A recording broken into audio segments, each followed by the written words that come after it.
For how to fix Smart View not working on Samsung mobile or Smart View not connecting to TV.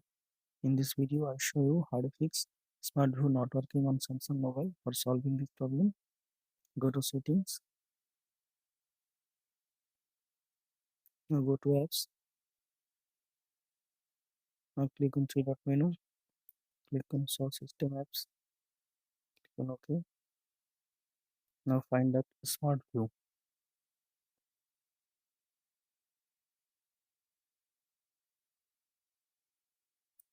Click on Smart View, click on storage, clear data, OK. Click on force stop, click on change system settings, allow permission. Now restart your phone.